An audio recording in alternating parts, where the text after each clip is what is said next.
श्री हरि बोलो ग्रंथराज श्रीमद् भगवद गीता जी की जय। श्री परमात्मने नमः। गीता सुगीता कर्तव्या किमन्यः शास्त्र विस्तरया या स्वयं पद्मनाभस्य मुख पद्माद्विनीयः श्रिता। अथ ध्यानम्।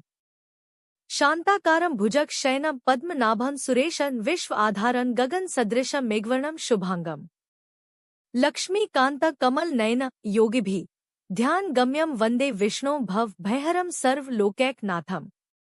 यम ब्रह्मा वरुणेन्द्र रुद्रमृतः स्तुन्वन्ति दिव्यैः स्तवैर्वेदैः सांग पद क्रमोपनिषदे गायन्ति यं सामगाः। ध्यान अवस्थित तद्गतेन मनसा पश्यन्ति य योगिनो यस्यान्तं न विदुः सुर असुरगणा देवाय तस्मै नमः। वसुदेव सुतं देव कंस चाणूरमर्दनम् देवकी परमानंदम कृष्ण वंदे जगद्गुरुम्। क्या आप जानते हैं कि कर्मयोग का पालन करने से हमें जीवन में शांति और सफलता कैसे प्राप्त होती है? आज हम गीता के श्लोक 31 में जानेंगे कि जो लोग श्री कृष्ण के उपदेशों का पालन करते हैं वे किस तरह हर प्रकार की समस्याओं से मुक्त हो सकते हैं। कल के वीडियो में हमने श्लोक 30 पर चर्चा की थी, जिसमें भगवान श्री कृष्ण ने बताया कि कैसे सभी कर्मों को भगवान को समर्पित करके बिना किसी फल की इच्छा के कर्म करना चाहिए।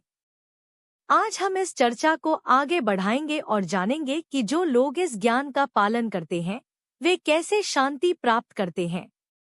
श्लोक 31 में भगवान श्री कृष्ण कहते हैं, ये मे मतमिदं नित्यमनुतिष्ठन्ति मानवाः श्रद्धावन्तोऽनुसूयन्तो मुच्यन्ते तेपि कर्मभिः।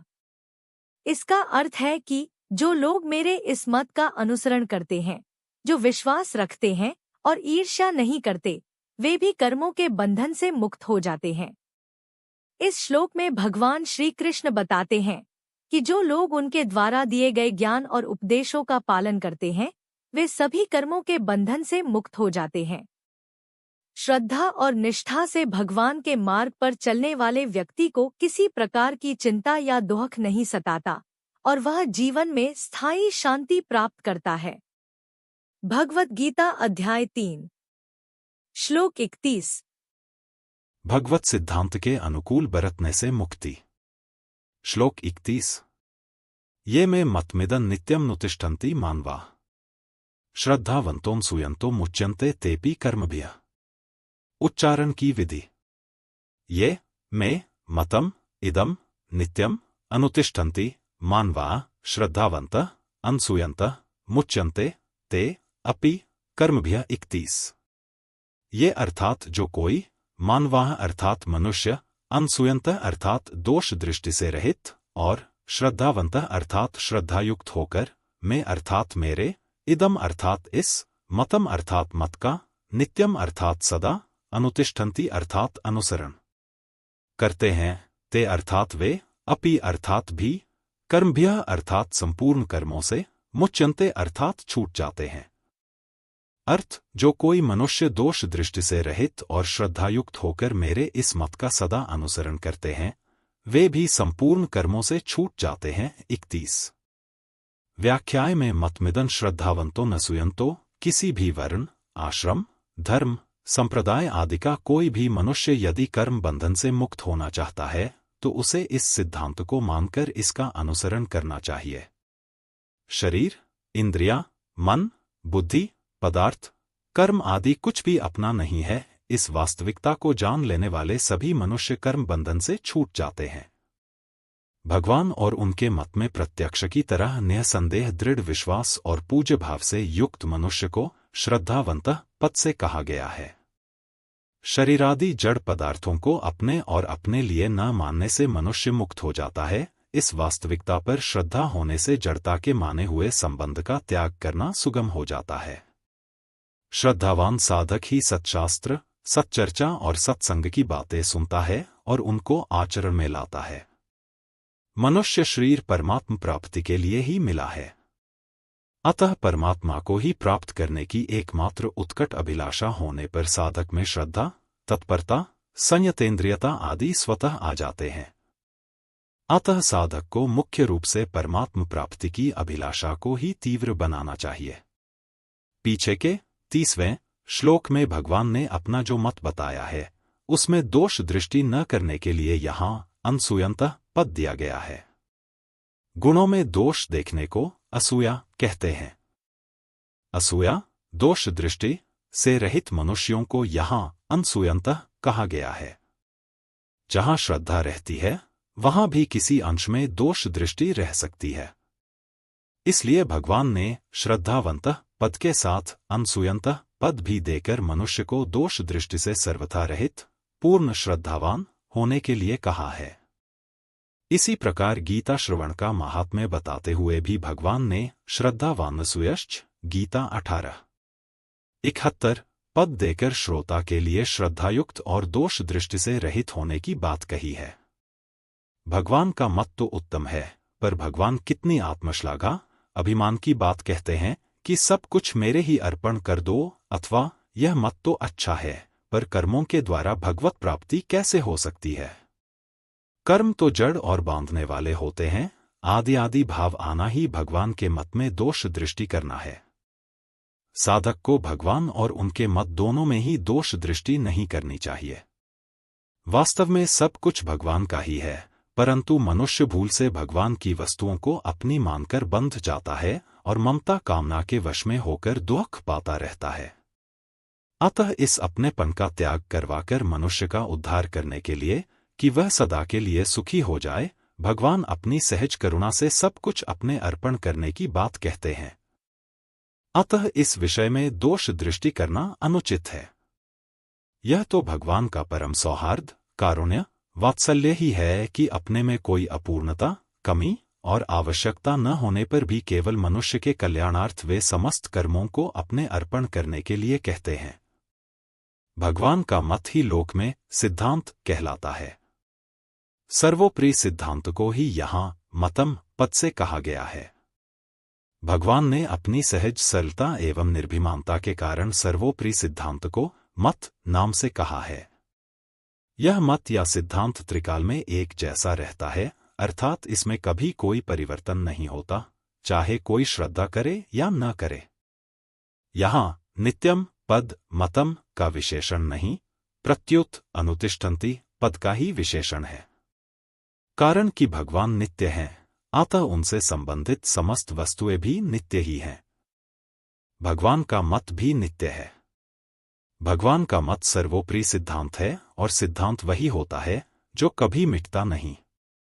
अतः भगवान का मत तो नित्य है ही, उसका अनुष्ठान नित्य होना चाहिए।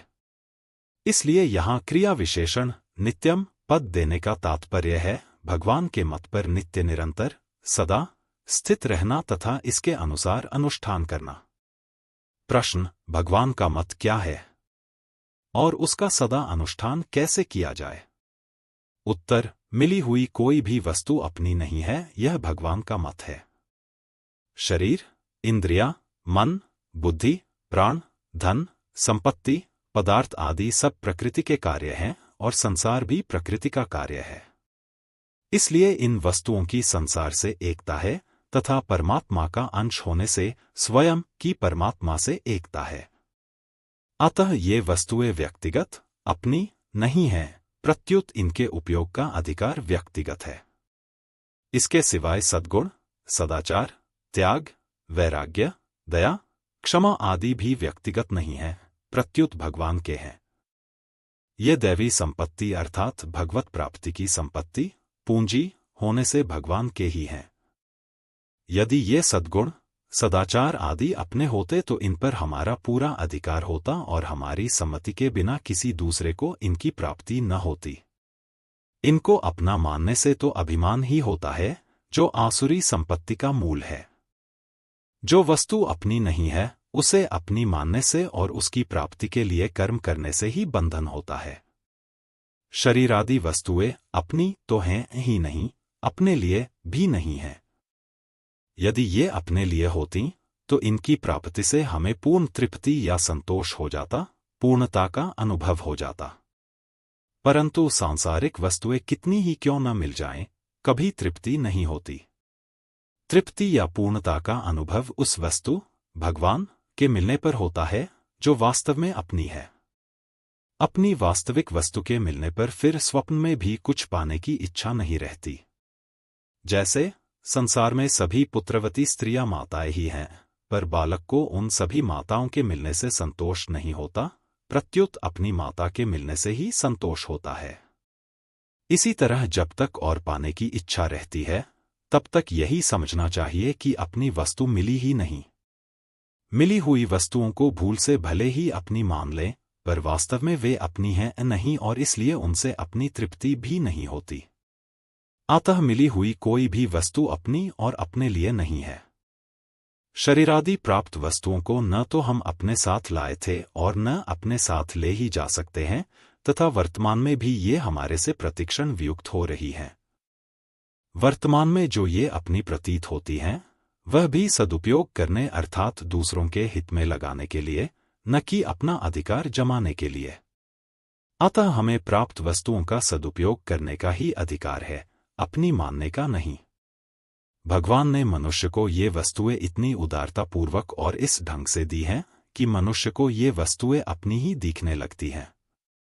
इन वस्तुओं को अपनी मान लेना भगवान की उदारता का दुरुपयोग करना है। जो वस्तुएं अपनी नहीं हैं, पर जिन्हें भूल से अपनी मान लिया है, उस भूल को मिटाने के लिए साधक अध्यात्म चित्त से गहरा विचार करके उन्हें भगवान के अर्पण कर दे, अर्थात भूल से माना हुआ अपनापन हटा ले, जिसका एकमात्र उद्देश्य अध्यात्म तत्व परमात्मा की प्राप्ति का है। ऐसा साधक यदि गंभीरतापूर्वक विचार करे तो उसे स्पष्ट रूप से समझ में आ जाएगा कि मिली हुई कोई भी वस्तु अपनी नहीं होती, प्रत्युत बिछुड़ने वाली होती है। शरीर, पद, अधिकार, शिक्षा, योग्यता, धन, संपत्ति, जमीन आदि जो कुछ मिला है, संसार से ही मिला है और संसार के लिए ही है। मिली हुई वस्तुओं को चाहे संसार कार्य का माने, चाहे प्रकृति कारण का माने और चाहे भगवान स्वामी का माने, पर सार मुख्य बात यही है कि वे अपनी नहीं हैं। जो वस्तुएं अपनी नहीं हैं, वे अपने लिए कैसे हो सकती हैं? साधक को न तो कोई वस्तु अपनी माननी है और न कोई कर्म ही अपने लिए करना है।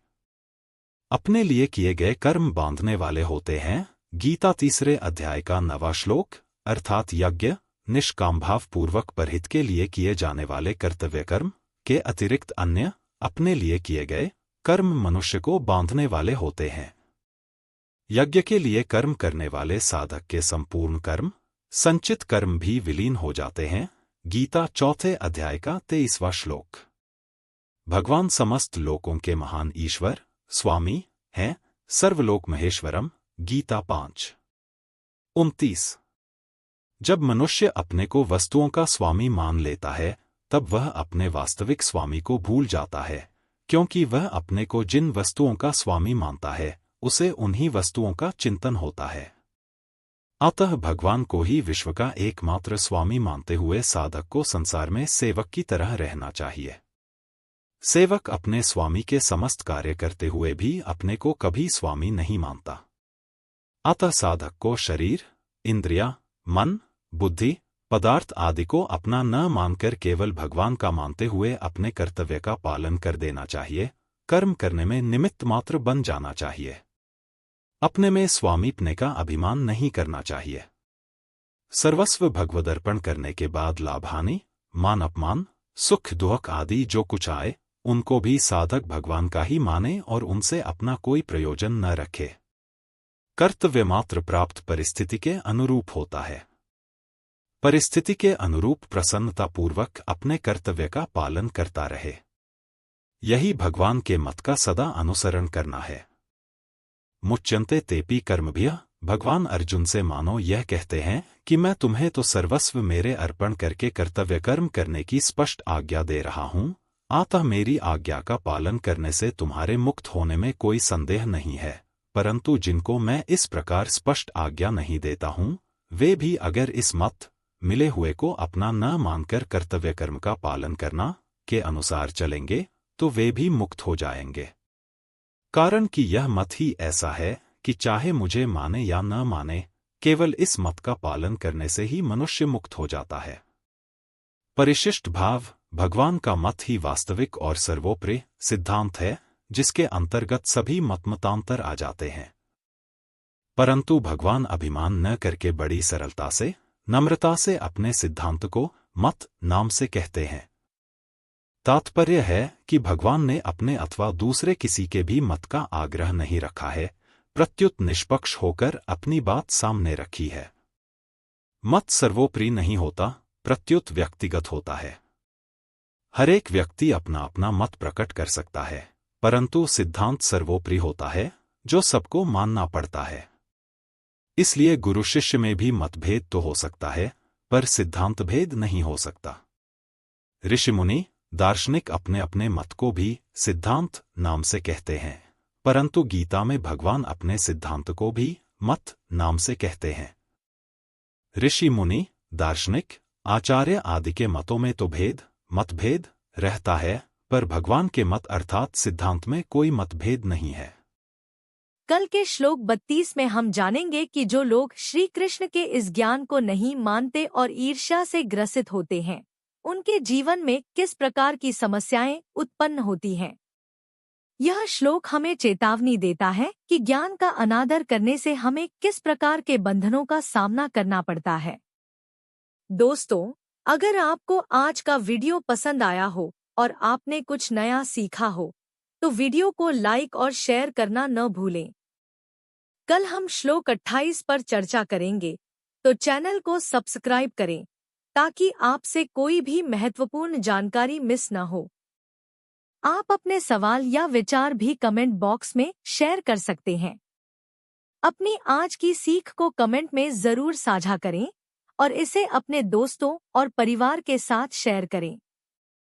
अगर आपके कमेंट पर 9 लाइक्स मिलते हैं, तो आपको 2 महीने का YouTube प्रीमियम सब्सक्रिप्शन पाने का मौका मिलेगा। तो जल्दी से शेयर करें और इस अनोखे ऑफर का फायदा उठाएं। कल मिलते हैं नए श्लोक की व्याख्या के साथ।